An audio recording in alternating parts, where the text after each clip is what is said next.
Hey guys, and welcome back to Crime Vlogs Weekly. So this week we'll be talking about the case of Elisa Lam. I put a little poll out on my Instagram, you can go and check it out, it's up your vlog, asking what people wanted to see next, and Elisa Lam came out on top, so that's what we're doing today. It started out as a missing persons case involving the last known whereabouts of Elisa Lam acting strangely in an elevator and then disappearing from view. But is there more to this case than meets the eye?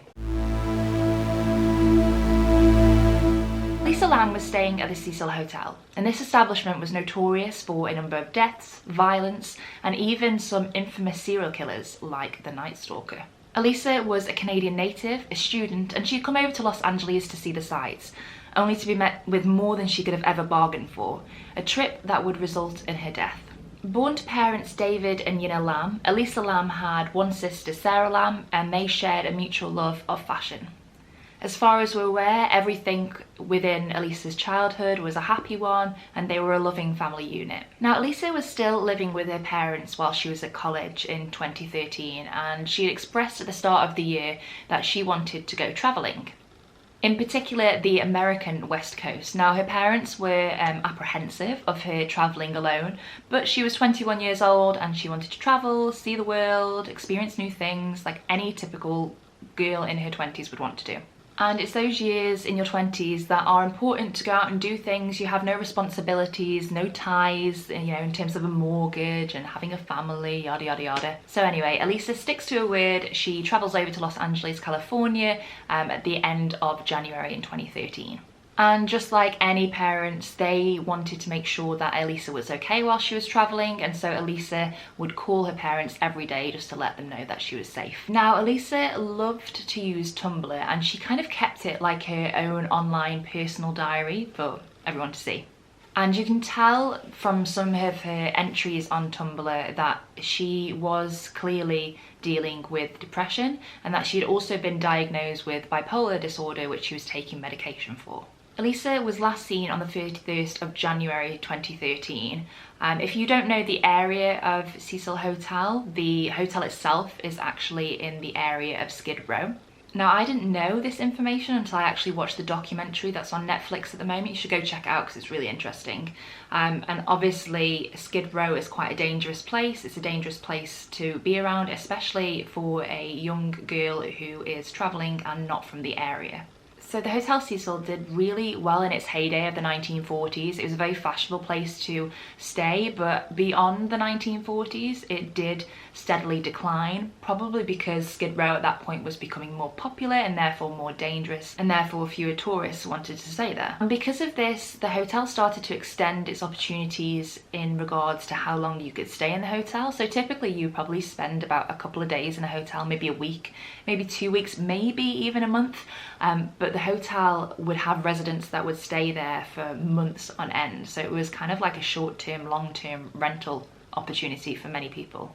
The hotel definitely looks run down, and there wasn't really a lot that had been done to keep it updated and modern. However, the rebranding of the hotel, which was then called Stay on Main Hotel LA, was appealing for young travellers like Elisa who didn't really want to spend a lot of money on a hotel, but perhaps didn't know the area very well, and in this case didn't realise quite how dangerous the place was. Anyone who knows about this case or remembers it coming out at the time will be aware of the strange behaviour that Elisa had when she was in this elevator in the hotel. And this video recording of the last known moments of Elisa was released by the police in the hopes that it would help to speeden up the finding of Elisa and hopefully have someone come forward with some information about where she could be and where she could have gone. And there was no other footage of Elisa seen leaving the hotel, so the police assumed that she was either still in the hotel somewhere or that she had managed to somehow leave without being seen. So the clip is around 4 minutes long, and I remember watching it for the first time and thinking that the behaviour was so bizarre.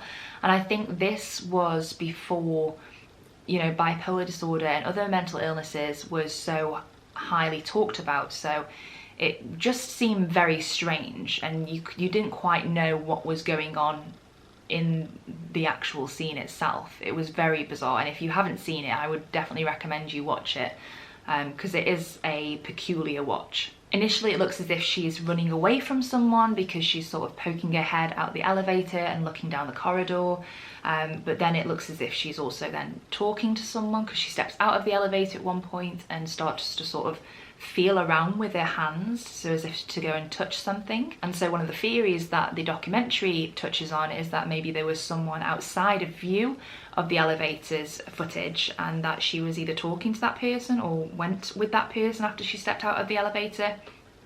We're not sure. On the Netflix documentary, they went into a lot of detail about the footage. A lot of the information that they gave, again, I wasn't aware of, I hadn't realised. And it is one of the last known movements of Elisa Lam, so it would have been highly scrutinised. And a lot of online amateur sleuths at the time, they set up Facebook groups to try and figure out where she would have gone, because the whole case was so bizarre and baffling that, you know, someone could go missing in a hotel, not be seen leaving, and so the question remains, where has she gone? Where is she in the hotel? And these online groups noticed a few things about the video which are worth mentioning. So they said that the video had been sped up slightly to make her behaviour look more bizarre than maybe it actually was. And they weren't sure whether this was something that was done by the hotel or whether it was done by the police. And I think on the documentary the police say that no one touched that footage from the hotel, so we're wondering, why has it been sped up? Has it just been sped up by the police for some reason? Has it been sped up by the hotel? It's very iffy as to who has sped it up and for what reason that would have been. So the timestamps were analysed, and it showed that the video footage had been cut at one point. And so we're wondering who cut that footage and why was it cut. At the end of the footage, she walks out to the left, and that was the last known whereabouts of Elisa Lam before her body was discovered on the 19th of February at the top of the hotel on the rooftops in a water tank. Now, not only is this a grim discovery in itself, and this is also another bit of information that I wish I hadn't learnt on this documentary, but her body wasn't discovered until customers, paying clients at the hotel, started to complain that the water wasn't the usual.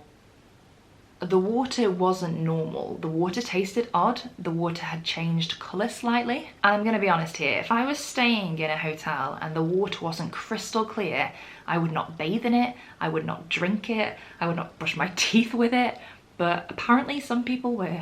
And I'm sure you will have already put two and two together and realised that the reason why the water was grim and discoloured was that there was a contamination in the water tank that was Elisa Lam's body. So they were effectively drinking water that had, I mean, you know. It makes you feel physically sick, and I feel sorry not only for Elisa not being found for so long, but also all those guests who stayed there not knowing what they were drinking or bathing in. The discovery of Elisa Lam's body brought out a lot of various different theories, and at the time there were so many, and even today there's still a lot of theories as to how she ended up in the water tank and why she ended up there. And the family of Elisa Lam actually filed a wrongful death lawsuit against the hotel.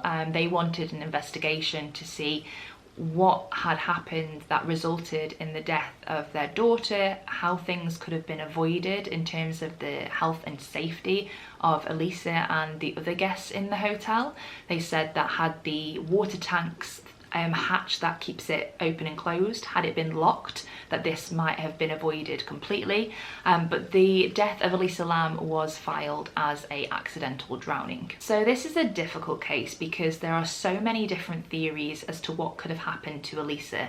And because there's so little evidence and so little footage of her whereabouts and movements on the day, it's very difficult to determine what actually happened. One theory is that the hotel was somehow involved, whether it was someone who worked for the hotel or perhaps someone who was staying in the hotel that did something, and maybe they saw footage or additional footage that hasn't been released.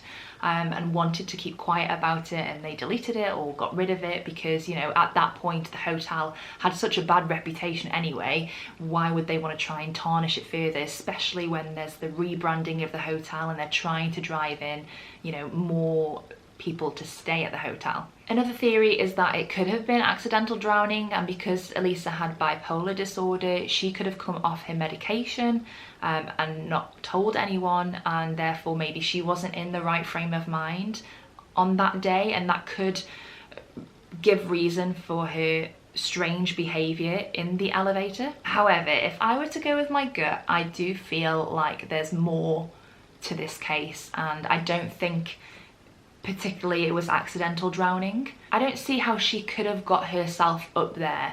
And also the biggest thing that I'm not convinced by is that the water tank itself, it would have been at a level in which if she'd gotten in, she wouldn't have been able to get out to reach the hatch to close it shut. And when she was found, the hatch was actually shut. So she would have had to get in and somehow manage to pull the latch down for some odd reason. Why would she? I don't know. And what that could potentially mean is that someone else was involved. So there was 2 access points to the hotel, one through a door, I think, and one up this sort of ladder that was exposed to like the front side of the building. And I think the hotel said at the time that the door to the roof, which I think was a fire door, and the hotel manager and I think the mechanic or the handyman said that this door would go off, an alarm would sound when someone went through that door, and that reception would be alerted that someone had attempted to get through to the roof. But apparently, I think it was included in the documentary, someone had gone into the hotel, I think to do sort of like a report, and they attempted to go through the hotel fire door to the roof, and there was no alarm that went off. Interesting. It's a real shame that Elisa had these troubles and that she lost her life so tragically. It's interesting to note that her body was found naked, so the clothes were in the water tank with her, which again is another strange thing, but on the documentary it said that because the water tank was constantly going up and down, the movement could have allowed her clothes to come off, which I'm not sure how that would work, but I'm guessing that could be a possibility. Nothing is impossible. And to lose your life at such a young age, you know, when she just started traveling and she was still at college, university, it's just sad that, you know, she lost her life in this way and that it's still unclear as to what actually happened. So this is one that I would love to hear your views on. If you have any theories that I've not mentioned in this video, then please do let me know in the comments below. Let me know what you think of the case in general and whether I've missed anything out. Make sure you let me know what cases you want me to cover next on this channel. Don't forget to like and subscribe, making sure to click that bell notification to get notified of whenever I post a new video, and I will see you guys next week. Bye guys!